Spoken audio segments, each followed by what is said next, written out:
करके जिस तरह से बैठक चली और जिस तरह से हमें आज क्लेरिफिकेशन होने के बावजूद, सेंटर से कानून पास होने के बावजूद भी अगर पदाधिकारी या बड़े बड़े ऑफिसर या यहाँ पे ये बात रखें कि जी हमें यही नहीं पता कि हाथी कौन है, हमें ये नहीं पता कि जिसकी बेस डेट क्या है, जबकि पार्लियामेंट में बिल पास होके आता है, हिमाचल सरकार के अधिकारियों के एक एक पेज के ऊपर हर एक के सिग्नेचर होकर के वो बिल प्रावधान या यहाँ की रिक्वेस्ट जो जनता की होती है, जो गिरपार की जनता की जो रिक्वेस्ट थी, जो मांग थी, उसको सेंटर तक भेजा गया था। सेंटर में भी बहुत प्रबुद्ध लोग बैठे हुए हैं, चाहे वो लॉ डिपार्टमेंट में हैं, चाहे वो केंद्रीय कानून मंत्री किसी भी जगह में बैठे हो, जनजातीय मंत्रालय में बैठे हुए हैं, एमपी पार्लियामेंट में मिनिस्टर्स बैठे हुए हैं, उन लोगों ने भी इसके ऊपर गहन विचार किया और निर्विरोध होकर के कहीं से भी किसी भी प्रकार का उस वक्त पार्लियामेंट में नू नुक्कड़ नहीं हुआ था, कहीं पे भी इसके ऊपर किंतु परंतु नहीं हुआ था। तो आज यहाँ पर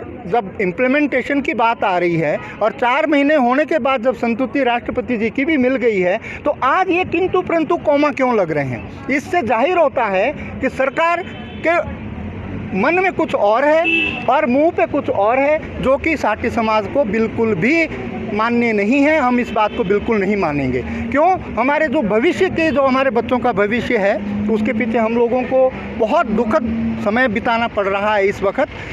अगर कहीं पे भी सरकारी नौकरी मिल रही है, 10-12 हज़ार की गवर्नमेंट ऑफ हिमाचल प्रदेश ने जो वैकेंसियाँ निकाली है, उसके लिए हमारे हटी समाज के बच्चे बैठे हुए हैं।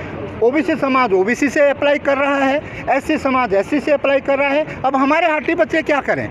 हम लोगों ने आज ये सोचा था कि कम से कम बाकी जगह में किंतु परंतु हो सकता है, अगर इन सरकार को, हिमाचल सरकार को एससी के ऊपर कोई क्लैरिफिकेशन लेनी है, लें, हमें कोई एतराज़ नहीं। हमने बैठक में भी यही कहा कि आप लीजिए, क्लैरिफिकेशन लीजिए, 2 बारी 3 बारी जो भी क्लैरिफिकेशन करनी है करिए, लेकिन हाटी समाज का जो बाकी शेष भाग है, जिसमें राजपूत, खशकनैत आते हैं, हमारे ओबीसी के भी भाट आते हैं, उनके ऊपर तो कोई किंतु परंतु नहीं था। उनके बच्चों को क्यों सर्टिफिकेट इशू नहीं हो रहा है? माननीय न्यायालय ने अगर ये निर्देश दिए हैं सरकार को कि तुरंत इन बच्चों को प्रोविजनल सर्टिफिकेट दिए जाएं, तो उन्होंने भी तो किसी बेस पे दिया होगा। उन्होंने भी हमारे केंद्रीय कानून को पास किया हुआ है, उसके बारे में कोई उनको भी ज्ञान होगा।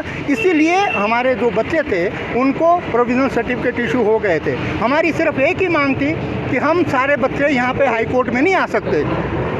3 लाख गिरिपार का बच्चों का और इतने बड़े दूर से क्षेत्र से शिमला में आकर के हर एक जना कोर्ट में केस नहीं लगा सकता। हम चाहते हैं कि सरकार बाकी समाज का, हम सबके रिस्पेक्ट करते हैं, सबके लिए हमारा प्यार भाव है। हाटी समाज हमेशा प्यार भाव में विश्वास रखता है। हम कहते हैं एससी भाइयों की बात भी सुने, ओबीसी भाइयों की बात भी सुने, उनके लिए जो भी आपने प्रावधान करना है करिए। हमें कोई गर्ज नहीं है, हमें कोई गिला शिकवा नहीं है, हमने आज तक कभी भी प्रोटेस्ट नहीं किया है। लेकिन अगर हमारे हकों को रोका जा रहा है तो फिर हमारा खून तो खौलेगा। अब हम लोग अगर वापस जाएंगे, हम क्या अपने बच्चों को जवाब देंगे कि हम आज क्या लेके आए हुए हैं? हम सिर्फ रोष लेकर के जा रहे हैं। हमारा सरकार के लिए भी अभी भी ये विनम्र निवेदन है कि 7 दिन के अंदर अंदर अगर इस समस्या का समाधान नहीं हुआ, 7 दिन के बाद जो भी परिस्थिति होगी गिरिपार में या पूरे हिमाचल में, उसके लिए सरकार जिम्मेवार होगी, हम जिम्मेवार नहीं होंगे। हमने पूरा समय दिया है सरकार को, अभी भी दे रहे हैं। ये चाहे क्लैरिफिकेशन लें, खुद दिल्ली जाएं, दिल्ली से जो भी क्लैरिफिकेशन चाहिए लेके आएँ,